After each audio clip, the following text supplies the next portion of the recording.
আব্বা, আব্বা দেহ আমি আমার স্বপ্নের আইফোন কিনে লইছি। তোর ফোন দি কমলা কালারের, অনেক সুন্দর হয়েছে বাবা। তুমি অনেক খুশি হয়েছে আব্বা না? হরে আব্বা, অনেক খুশি হয়েছি। তোর খুশিতেই তো আমার খুশি। তুমি আব্বা এই ব্যাগটা লইয়া বাড়িতে যাও, আমি এই ফোনটা আমার বন্ধুরে এনে দেয় গিয়া।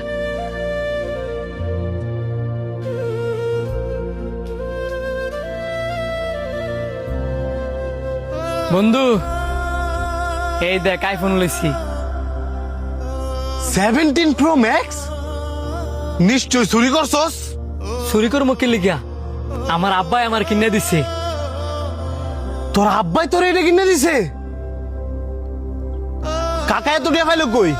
আমার কিছুটা জমাই না ছিল, আব্বার কিছুটা জমাই না ছিল, আমগো এই দুজনের টা মিলে ওই এই আইফোনটা কিনছি। কাকার এত বড় একটা রূপ, আর তুই কাকার অপারেশন না করায়া স্বার্থপরের মতন আইফোন কিনে লাইছস? কি কস আমার আব্বার রোগ? আমার আব্বার রোগ আমি জানি না, আর তুই জানস? আমিও জানতাম না, যদি কিনা আমার মায় আমারে না কইতো। আর আমার মারে কইছে তোর মায়।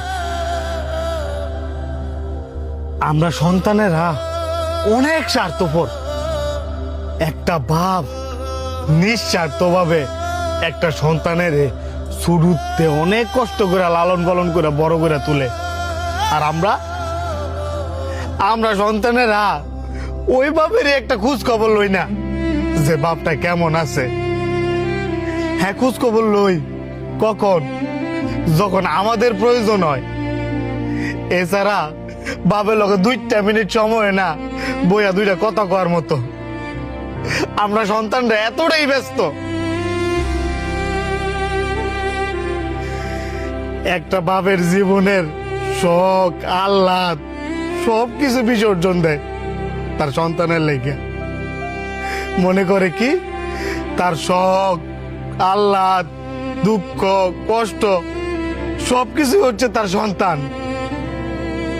কিন্তু দিন শেষে ওই সন্তানই যখন তার বাপের বুঝতে চায় না, ওই বাপের চাইতে হতভাগা এই পৃথিবীতে আর কেউ নাই।